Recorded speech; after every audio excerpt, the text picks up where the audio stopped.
बड़ी खबर है देहरादून से, जहां पर नई आबकारी नीति से जुड़ी ये खबर है। बड़ी खबर, आबकारी आयुक्त अनुराधा पाल का बड़ा बयान। सरकार के लिए फायदेमंद साबित हुई है नई नीति। सरकार के साथ ही उपभोक्ताओं को भी फायदा मिला है।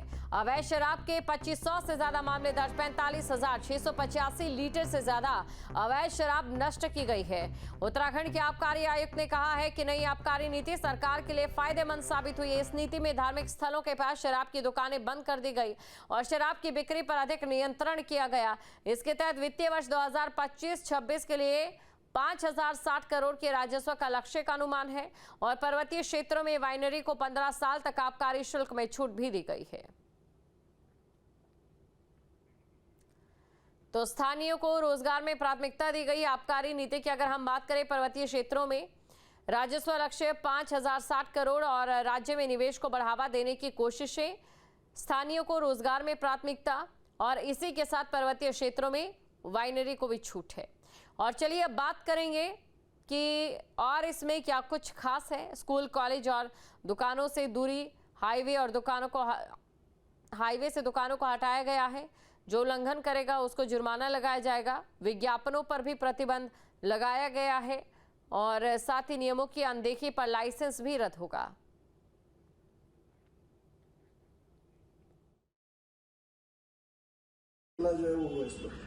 देखिए, दीपावली पर हर बार प्रत्येक वर्ष अधिक सेल होती है, लेकिन इस बार के जो आंकड़े हैं वो पिछले वर्षों की तुलना में कहीं अधिक आए हैं। लगभग 25% की बिक्री, हमारी 25% अधिक की बिक्री हुई है, जिससे 367 करोड़ का राजस्व को सीधे हमारा राजस्व आया है। तो ये ट्रेंड जो दीपावली के हैं, ये पूरा ओवरऑल ट्रेंड दिखा रहे हैं कि हमारा ट्रेंड बढ़ रहा है। और हमारी पेटियां भी, जो जैसा कि मैंने बताया, 3.2 केसेस अभी तक ज्यादा, लाख केसेस अभी तक बिक चुके हैं ज्यादा। तो वो लगभग 10 लाख केस अगर ज्यादा बिकते हैं तो हम जो हमारा टारगेट है उसको पूरी तरह से अचीव कर पाएंगे। और खबर पर अधिक जानकारी के साथ हमारे संवाददाता अजीत सिंह राठी हमारे साथ बने हुए। सीधा अजीत के पास हम चलते हैं, जिसे समझने की कोशिश करते हैं। अजीत, देखिए, नई आबकारी नीति आई तो इसमें कई ऐसी चीजें थी जहां से, चाहे बात हम हाईवे की अगर हम बात करें, वहां से दुकानों को हटाया गया, स्कूल कॉलेजेस से दूरी जो है यहाँ पर बनाई गई। बावजूद उसके अगर फायदे में ये आबकारी नीति रही है तो जाहिर तौर पर ये सरकार के लिए एक बड़ी उपलब्धि है।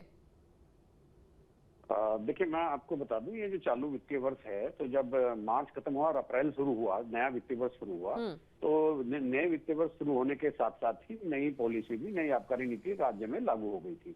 इस नीति को 3 साल के लिए बनाया गया है और क्योंकि 3 साल तक यही पॉलिसी चलेगी और इसके फायदे सरकार लगातार गिना रही है। कुछ लोगों ने आबकारी पॉलिसी को लेकर के कुछ सवाल उठाए थे, तो उसी संदर्भ में आबकारी आयुक्त अनुराधा पाल ने बहुत स्पष्ट किया है कि ये आबकारी नीति बहुत कायदे से बनाई गई, जिससे राजकोष को फायदा हो रहा है, राज्य का खजाना भर रहा है, लगातार रेवेन्यू में बढ़त हो रही है और जितने भी स्कूल, कॉलेज, शिक्षण संस्थान, मंदिर, मस्जिद, जितने भी धार्मिक स्थल हैं या हाईवे हैं, वहां से दुकानों को दूर भी कर दिया गया है।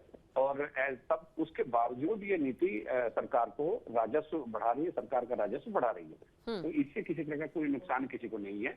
और चूंकि पॉलिसी पिछले अप्रैल मई से लागू है और अब ये 3 साल तक रहेगी, तो इसके साथ ही ये भी आबकारी आयुक्त ने बताया है कि दिवाली हो या कोई दूसरा अवसर हो, किस तरह से उनकी बिक्री में वृद्धि हो रही है और बिना किसी मूल्य वृद्धि के राजस्व वृद्धि होना, मतलब ये एक अच्छी बात है। तो ये किसी अच्छी पॉलिसी का ही एक सिंबल हो सकता है। जी बिल्कुल। तो ये तमाम जानकारी उनकी ओर से दी गई। शुक्रिया जी, तमाम जानकारी को दर्शकों तक पहुंचाने के लिए। जहाँ भक्ति है हर शब्द में, कथाओं में छुपे हैं दिव्य रहस्य और ज्योतिष देता है जीवन को दिशा। धर्म से जुड़ी हर बातों को जानने के लिए हमारे चैनल स्तुति को सब्सक्राइब करें। चैनल पर जाने के लिए इस लिंक पर क्लिक करें।